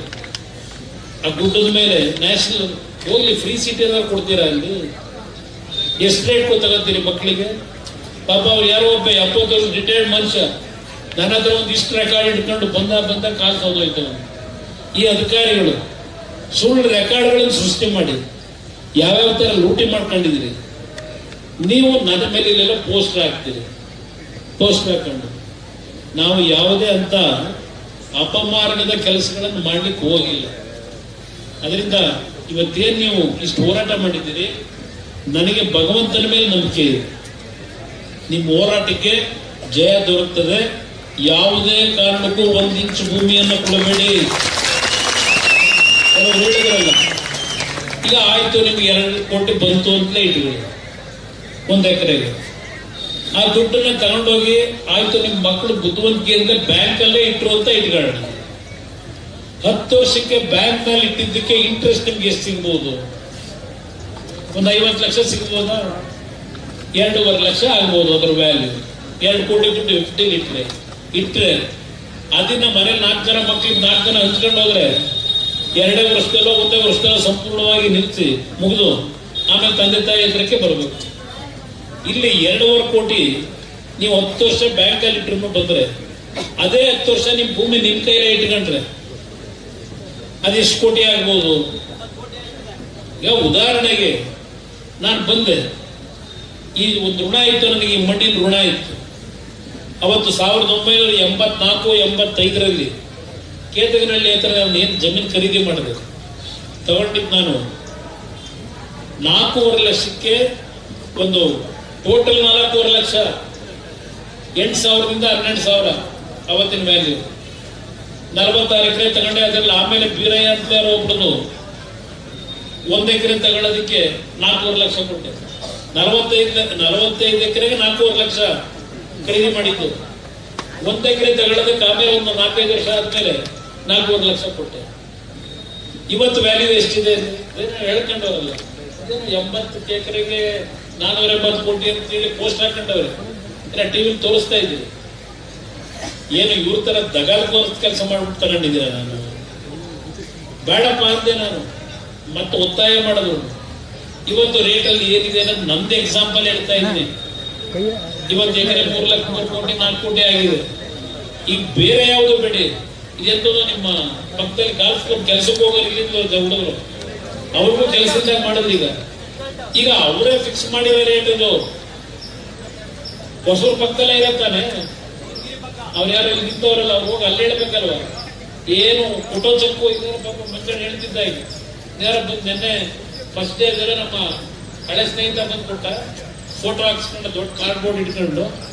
ಈಗ ನೆನ್ನೆ ಇವರೊಂದು 10 ಜನ ಕೊಟ್ಟವರಂತೆ. ಅಲ್ಲಪ್ಪ, ಇಲ್ಲಿ ಈಗ ತಂದು ಸರ್ಕಾರಿ ಭೂಮಿ, ಅದು ರೈತರ ಭೂಮಿ ಅಲ್ಲ, ಖರಾಬು. 12 ಕೋಟಿ ಫಿಕ್ಸ್ ಮಾಡಿದೆಯಲ್ಲಪ್ಪ ಅಲ್ಲಿ. ಇಲ್ಲ ರೈತರಿಗೆ ಏನು ಯಾರು ಕೊಡಕ್ಕಾಗದೇ ಇರ ದೊಡ್ಡ ಮಟ್ಟದಲ್ಲಿ 2 ಕೋಟಿ 2.25 ಕೋಟಿ ಕೊಟ್ಟಿದ್ದೀನಿ ಅಂತೀಯ ನಿನ್ ಯೋಗ್ಯತೆಗೆ. ಅಲ್ಲ 12 ಕೋಟಿ ಫಿಕ್ಸ್ ಮಾಡೋದಲ್ಲಪ್ಪ. ಇಲ್ಲ ಹೆಜ್ಜೆ ಕಾಲ್ನಡಿಗೆ ಹೋಗ್ಬೋದೇವಲ್ಲಿ. ಅರ್ಥ ಮಾಡ್ಕೊಳ್ಳಿ, ಭೂಮಿ ದಯವಿಟ್ಟು ಕೊಡಬೇಡಿ. ನಾನು ಮಂಡ್ಯದಲ್ಲಿ ಒಂದು ಕಾರ್ಖಾನೆ ತರಲಿಲ್ಲ ಅಂತ ಹೇಳಿ ನನ್ನ ಮೇಲೆ ಅಪಾದನೆ ಮಾಡ್ತಾರೆ. ಈ 2 ವರ್ಷ ಆಯ್ತು ನನಗೆ ಅಪಾದನೆ ಮಾಡ್ತಾರೆ. ನನಗೆ ಒಂದು ಕಾರ್ಖಾನೆ ತರಲಿಲ್ಲ ಕುಮಾರಸ್ವಾಮಿ ಅಂತ ಹೇಳಿ ನಾನು ನಮ್ಮ ಅಧಿಕಾರಿಗಳಿಗೆ ಹೇಳಿದೆ, ಎಲ್ಲಿ ಯಾವುದೇ ರೀತಿಯ ಕೃಷಿ ನಡೆಯಲ್ಲ, ಯಾವ ಭೂಮಿನಲ್ಲಿ ಮಳೆಯ ಆಧಾರದ ಮೇಲೆ ಇವತ್ತು ರೈತರು ಬದುಕಲಿಕ್ಕಾಗದೆ ಇರ್ತಕ್ಕಂಥ ಒಣಭೂಮಿ ಇದ್ರೆ ಒಂದು 100 ಎಕರೆನ ನಾನೇನು ನನ್ನ ಇಲಾಖೆಯಿಂದ 1,000 ಕೋಟಿ ಇವತ್ತಲ್ಲಿ ಇನ್ವೆಸ್ಟ್ಮೆಂಟ್ ಮಾಡಬೇಕು. ಅದು ಬೇರೆ ರಾಜ್ಯಕ್ಕೆ ಹೋಗುತ್ತೆ. ನಾನು ನಮ್ಮ ರಾಜ್ಯದಲ್ಲಿ ನನಗೆ ಮತ ಕೊಟ್ಟಂತ ಈ ಭಾಗದ ಜನಕ್ಕೆ ಹಿಂಸೆಗೋಸ್ಕರವಾಗಿ ಒಂದು ಕಾರ್ಖಾನೆ ತರೋಣ ಅಂತ ಹೇಳಿ ನಾನು ಎಲ್ಲೂ ಸಹ ಫಲವತ್ತಾದ ಭೂಮಿಯನ್ನ ಇವತ್ತು ಭೂಸ್ವಾಧೀನ ಮಾಡಿ ಅಂತ ಹೇಳಿ ಅಲ್ಲಿಯ ಜಿಲ್ಲಾಧಿಕಾರಿ ಮೇಲೆ ಒತ್ತಡ ಹಾಕಿಲ್ಲ. ಯಾಕೆ ಇದನ್ನ ಹೇಳ್ತೀನಿ ಅಂದ್ರೆ, ಇವತ್ತು ನಾನು ಇಡೀ ದೇಶದಲ್ಲಿ ಸುತ್ತಿದ್ದೇನೆ. ಈ ದೇಶ ಯಾವ ರೀತಿ ನಡೀತಾ ಇದೆ ಅದೆಲ್ಲವನ್ನ ಗಮನಿಸಿ ನನಗೆ ಅರ್ಥ ಮಾಡಿಸಿದ್ದೀರಿ. ನನ್ನನ್ನು ಬೆಳೆಸಿರ್ತಕ್ಕಂಥವ್ರು ನೀವು ಅಂತ 1000 ಬಾರಿ ಹೇಳಿದ್ದೀನಿ. ರಾಜ್ಯದ ಯಾವ ಮೂಲೆ ಹೋದರೂ ಹೇಳಿದ್ದಾರೆ. ರಾಮನಗರ ಜಿಲ್ಲೆ ನಾನು ಭೂಮಿಗೆ ಹೋಗೋವರೆಗೂ ಮರ್ಯಾದೆ ಒಂದು ಹಾಳೆ ಇದೆ. ನಾವು ಬಹಳ ಅಚ್ಚುಮೆಚ್ಚಿನ ಹಾಡು. ಒಳಿತು ಮಾಡೋ ಮನುಷ್ಯ ನೀನು ಇರೋದು 3 ದಿವಸ. ನನ್ನ ಹಾಡೋದು ಯಾರಿಗೂ ಕಿಡಕ್ ಮಾಡೋ ಅವಶ್ಯಕತೆ ಇದೆ. ಅದರಿಂದ ಇಲ್ಲಿ ಯಾರಿಗೋಸ್ಕರ ಮಾಡ್ತೀನಿ ಅಂತ ಯಾತಕ್ಕೆ ಟೌನ್ಶಿಪ್ ಇಲ್ಲ. ಮೊದಲು ಬೆಂಗಳೂರು ಸರಿ ಮಾಡಿ. ಬೆಂಗಳೂರಿನಲ್ಲಿ ಕೆಲವು ಭಾಗದಲ್ಲಿ ಪ್ರಾಣಿಗಳು ಬದುಕಲಿಕ್ಕಾಗಲ್ಲ, ಆ ರೀತಿ ಬದುಕ್ತಾ ಇದ್ದಾರೆ. ಮೊದಲು ಅದು ಸರಿ ಮಾಡ್ರಪ್ಪ, ಇಲ್ಲಿ ಬಂದು ಆಮೇಲೆ ಮಾಡಿದ್ರಿ ಮಾಡೋದಾದ್ರೆ. ಅಲ್ಲೆಲ್ಲೋ ಪ್ರತಿ ವರ್ಷ ಮಳೆ ಆದ್ರೆ ಆ ಸಾಯಿಲೆ ಊಟಲ್ಲಿ ಒಂದೊಂದು ಸೊಂಟದಲ್ಲಿ ನೀರು ನಿಂತು ಮನೆ ಬೀಗ ಹಾಕೊಂಡು ಹೋಟ್ಲು ಹೋಗಿ ಜೀವನ ಮಾಡ್ತಾವ್ರೆ ತಿಂಗಳಗಟ್ಲೆ. ಇಲ್ಲಿ ಬಂದು ಏನ್ ಮಾಡ್ತೀಯಪ್ಪ ನೀನು? ಮೊದಲು ಬೆಂಗಳೂರು ಕಂಡು ಕೆಂಪೇಗೌಡ ನಗರ ಕರ್ನಾಟಕ ಇದನ್ನ ಬೆಳಗಿನ ಸಾಯಂಕಾಲದವರೆಗೂ ಇವತ್ತಿನ ಕಾರ್ಯಕ್ರಮ, ಬಿಡುಗಡೆ ಕಾರ್ಯಕ್ರಮ. ಒಬ್ಬ ಅಧಿಕಾರಿ ನನ್ನ ಜನ ಇವತ್ತು ನೀವು ಜಿಲ್ಲಾಧಿಕಾರಿ ಕಚೇರಿ ಮುಂದೆ ಹೋದ್ರೆ ಒಳಗಡೆ ಕೂರಿಸ್ತಕ್ಕಂಥ ಸೌಜನ್ಯ ಇದೆ. ಗೇಟಿಂದ ಆಚೆ ಪೊಲೀಸ್ನವ್ರು ಬಿಟ್ಟು ನಿಮ್ಮಿಂದ ಅರ್ಜಿ ತಗೊಳ್ಳೋದು. ಇಷ್ಟೆಲ್ಲ ದೌರ್ಜನ್ಯ ನಡೆಸಿ ನಿಮ್ಗಳ ಮೇಲೆ ನೀವು ಹೋರಾಟ ಮಾಡಿದಿರಲ್ಲ, ಇದಕ್ಕೆ ನಿಮ್ಮ ಕೈ ಜೋಡಿಸಿ ತಲೆಬಾಗಿ ನಮಸ್ಕಾರ ಮಾಡಿ. 4,500 ಕುಟುಂಬದಲ್ಲಿ ಅರ್ಜಿ ಕೊಟ್ಟಿದ್ದೀನಿ, ತಕರಾರು ಅರ್ಜಿ. ಇವತ್ತಿನವರೆಗೆ ಒಬ್ಬರಿಗೆ ಏನಾದರೂ ಇವತ್ತು ರಿಪ್ಲೈ ಕೊಟ್ಟಿದ್ದಾರೆ ನಿಮಗೆ ಜಿಲ್ಲಾಧಿಕಾರಿ ಕಚೇರಿಯಿಂದ? ನಿಮ್ಗೇನಾದ್ರು ಒಬ್ಬರಿಗೆ ನೀವು ಕೊಟ್ಟಂತ ಅರ್ಜಿ ಮೇಲೆ ನಿಮ್ಗೇನಾದ್ರೂ ಮತ್ತೆ ರಿಸೈನ್ ಕೊಟ್ಟಿದ್ದಾರ? ಕೊಟ್ಟಿಲ್ಲ. ಇಲ್ಲಿ ಅವರಿಗೆ ಇದೆಲ್ಲ ಮಾಹಿತಿ ತಗೊಂಡಿದ್ದೀನಿ. ನಾನು ಒಂದೇ ಹೇಳ್ತಕ್ಕಂಥದ್ದು, ಇದು ಅಂತಿಮವಾಗಿ ಈ ಸರ್ಕಾರ ಬಂಡತನದಲ್ಲೇ ನಡ್ಕೊಂಡ್ರೆ ನ್ಯಾಯಾಲಯಕ್ಕೆ ಮುಂದೆ ಹೋಗಬೇಕು. ನ್ಯಾಯಾಲಯದಲ್ಲಿ ಅಂತಿಮವಾದ ಹೋರಾಟ, ಎಷ್ಟೇ ಹೋರಾಟ ಇರಲಿ, ಎಲ್ಲಾ ರೀತಿಯ ನಿಮ್ಮ ಈ ಒಂದು ಹೋರಾಟಕ್ಕೆ ಜಯ ನನಗೆಲ್ಲ ದೊರಕೋದು, ನಿಮಗೆಲ್ಲ ದೊರಕೋದು. ಇದರಲ್ಲಿ ಸಂಪೂರ್ಣವಾಗಿ ನಿಮ್ಮ ಜೊತೆ ಇದ್ದೇನೆ. ಕೆಲವು ಮಾತುಗಳಿಗೆ ಬೆಲೆ ಕೊಡಬೇಡಿ. ನಾನು ಇಷ್ಟೆಲ್ಲ ಈಗ ಹೆಚ್ಚು ಕಡಿಮೆ 20 ವರ್ಷ ಆಯಿತು ಈ ಜಿಲ್ಲೆಯ ಜನ ನನ್ನನ್ನು ಆಯ್ಕೆ ಮಾಡಿ. ನಾನು ಒಂದು ಬಾರಿ ಮಾತ್ರ ಹಳ್ಳಿ ಮೇಲೆ ಬಂದೆ ಓಟ್ ಕೇಳಲಿಕ್ಕೆ. ಇನ್ನು ಎಲ್ಲಾ ಚುನಾವಣೆಯಲ್ಲಿ ಅರ್ಜಿ ಹಾಕ್ಬಿಟ್ಟು ನಾನು ಬೇರೆ ರಾಜ್ಯದ ಬೇರೆ ಭಾಗದಲ್ಲಿ ಕೆಲಸಕ್ಕೆ ಹೋದೆ ಪಕ್ಷದ ಸಂಘಟನೆಗೆ. ಒಂದು ದಿವಸ ನೀವು ಓಟ್ ಹಾಕ್ಬೇಕಾದ್ರೆ ನನಗೆ ಹಳ್ಳಿಗೆ ಬಂದು ಹೋಗುವಂತ ಕರೀಲಿಲ್ಲ ನೀವು. ನಿಮಗೆ ನಾನು ಮೋಸ ಮಾಡ್ತೀನಿ, ನಿಮಗೆ ಅನ್ಯಾಯ ಮಾಡ್ತೀನಿ, ಯೋಚನೆ ಮಾಡಿ. ಒಂದು ದಿವಸ ಮತ ಕೇಳಕ್ ಬರಲಿಲ್ಲ, ನಾನು ಮತ ಹಾಕಿದ್ರಿ. ಅದರಿಂದ ನಿಮ್ಮ ಹೋರಾಟ ಭದ್ರವಾಗಿದೆ. ನಾನು ನೀವು ಮೊದಲು ತೋಟಕ್ಕೆ ಬಂದ ದಿವಸೇ ಹೇಳಿದೆ, ನೀವೆಲ್ಲರೂ ಒಗ್ಗಟ್ಟಾಗಿದ್ರೆ ನಿಮ್ ಪರವಾಗಿ ಧ್ವನಿಯಾಗಿ ನಿಲ್ತೀನಿ. ನೀವು ಒಗ್ಗಟ್ಟಾಗದೇ ಇದ್ರೆ, ನೀವು ಮತ್ತೆಲ್ಲ ಡಿವೈಡ್ ಆದ್ರೆ ನಾನು ಹೋರಾಟ ಮಾಡೋ ಉಪಯೋಗ ಬರಲ್ಲ ಅನ್ನೋದು ಹೇಳಿದೆ. ಆದ್ರೆ ಅವತ್ತು ನೀವೇನು ನನ್ನ ತೋಟದಲ್ಲಿ ಬಂದು ಹೇಳಿದ್ರಿ, ಅದೇ ರೀತಿಯಲ್ಲಿ ನೀವು ಅತ್ಯಂತ ಕಠಿಣವಾದಂತೆ ನಿರ್ಧಾರ ಮಾಡಿ, ಯಾವುದೇ ಆಮಿಷಗಳಿಗೆ ಒಳಗಾಗದೆ ಇವತ್ತಿಷ್ಟೆಲ್ಲ ನೋವು ಅನುಭವಿಸಿದ್ದೀರಿ. ನಿಮ್ಮ ಕುಟುಂಬಕ್ಕೆ ಮುಂದಿನ ದಿನಗಳು ಒಳ್ಳೆಯ ಶ್ರೇಯಸ್ಸನ್ನ ಭಗವಂತ ಕೊಡ್ತಾನೆ. ನಿಮ್ಮ ಹೋರಾಟ